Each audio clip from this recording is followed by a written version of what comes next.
across 50 states sent a letter to President Biden letting him know the challenges they face trying to sell electric vehicles. Edward Lawrence is at the White House. Have they responded yet, Edward? Yeah, no, the president has not responded. The White House has not responded to this, but 3,000 dealerships across 50 states signed on to this, asking the president to back off his EV mandates. Now, Fox Business obtained this letter. In the letter, it says this, quote, "While the goals of the regulations are admirable, they require consumer acceptance to be a reality. With each passing day, it becomes more apparent that this attempted electric vehicle mandate is unrealistic based on our current and forecasted customer demand. Already electric vehicles are stacking up on our lots, which is the best indicator of customer demand in the marketplace. Dealers are asking the president to tap the brakes on the EV mandate." Tom Maioli signed on to this letter. Listen. The EVs right now in the marketplace are probably 20 to 25% cost over a gas vehicle or a hybrid. And the consumer walks in, we try and get them to test drive them. They don't even want to test drive them. They have range anxiety. They're worried about the range. They're worried about the infrastructure, where they're going to charge it. There's no charging. So both Ford and GM have now announced plans to a reduction in investment in EVs, as well as scaling back some projects. The president, though, recently told his top aides to speed up the forced transition. And together we made progress.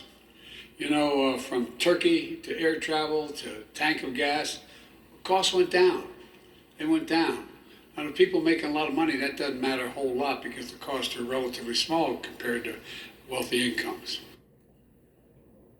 But normally car dealers have a 90-day supply of cars on their lots. The EVs are sitting for 12 to 16 months now. In fact, some car dealers are saying they're actually turning away the EVs that are being made from the manufacturers and not accepting the new EVs on their lots because they can't sell what's already there. Back to you, Stuart. That's fascinating news. All right, Edward, thank you very much indeed. I want to bring in Scott Shellady on this. Scott, it's clear that Biden's EV push is not working.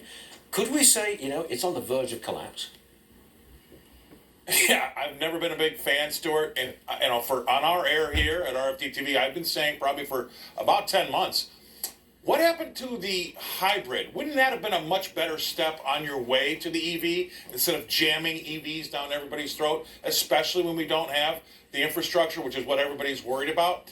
And there's only one guy that's been on board with me there, and not that we've talked, but it's the ex-CEO of Toyota, who's now the chairman, because he was a little bit vocal about this, and they moved him aside to be the chairman because he said that EVs weren't the future. He was going more for hybrids, and now hybrids have really started to take off again. So if you want to get that EV feeling, but also have the surety that you're going to be able to get your car and start it and go someplace, the hybrid has now been something that a lot of folks want to have. So I absolutely understand how these things are sitting around the lots. And by the way, other Western countries that have had these mandates, they're all having to step back from them and maybe make it the next guy's problem who comes in office behind them. So mandates, look, there's $50,000 worth of incentives in these cars, right? And incentives basically, look, they're bribes. Let's call it what it is. And I don't recall, I've read a lot about this, but back in the day when we got off the horse and got in the car, there weren't a lot of bribes to get guys off the horse and put them in the car. It was just a better idea. Well, the electric vehicle is not yet a better idea. That's it. It's failing fast. Scott, stay there, please. I've got some more for you later. All right, folks. Now this. It's 11.